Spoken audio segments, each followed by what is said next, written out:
All right, Vector people, this is just going to be, I was going to say a quick video, but it probably won't be. I've got firmware version 4 here. It's a beta, as you can see. This is a version of the firmware that Jim debuted at Superbooth in Germany earlier in the year. I finally got my hands on it, and there's an interesting feature. If I go to parts, I go to part 7, it is a drum part, as is part 8, 7 and 8 are drums. So go back to part, hit pitch, look at that. So some of you will have already worked it out, but basically this is, instead of 4 drum voices per part, there are now 8. So that's why what Jim's done is he's put 2 layers of 4. The bottom row is 1 to 4, the top row is 5 to 8.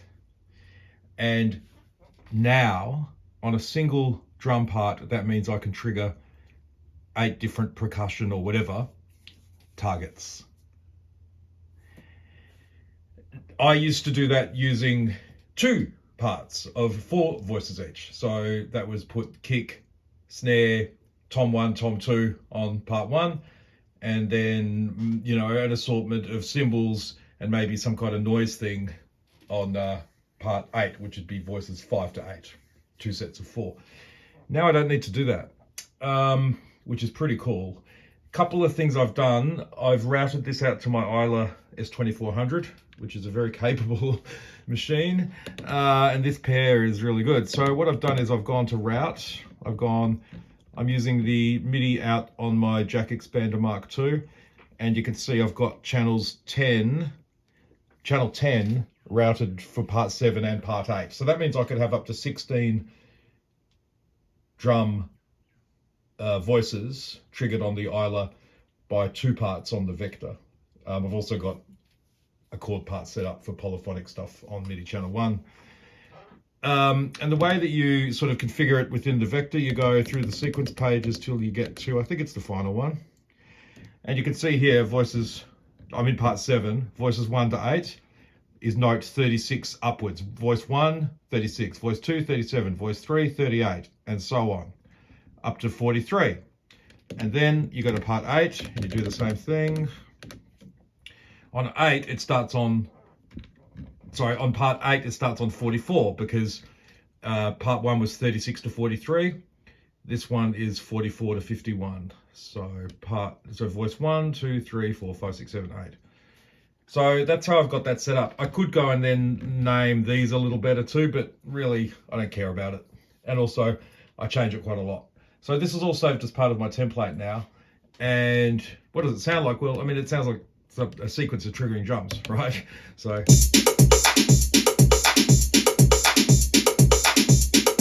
that's just an assortment of 606 sounds on the Isla.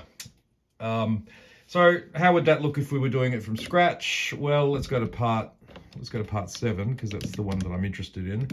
So that's the configuration of the preset at the moment. Let's start with a blank one, pitch, and I'm just gonna, that's a kick there, kick sync, so I'm gonna hit run.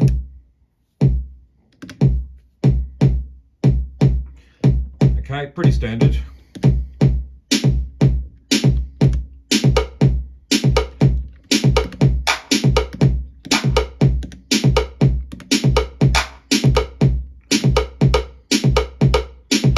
Take that one out. So now let's go to the next 4. See how I'm rolling through?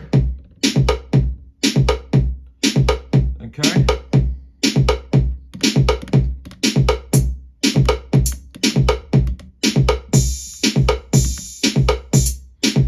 So I've got a choke group set up on the Isla, of course.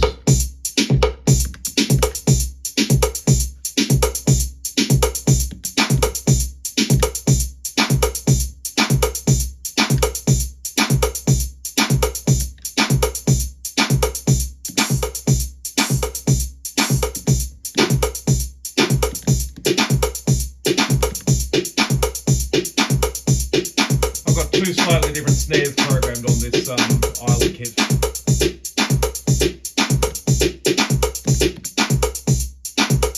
Anyway, this is great. As a feature, I love it. it plays really well now, better, I think, especially with MIDI devices where you're going to have that plethora of sound channels. The Isla has 4 banks of 8 sample channels, so 32. So I could use 4 8-voice parts and trigger all of those. Why on earth I'd ever want to do that, I don't know, but I could. Anyway, that's 8 voices per drum part demonstrated.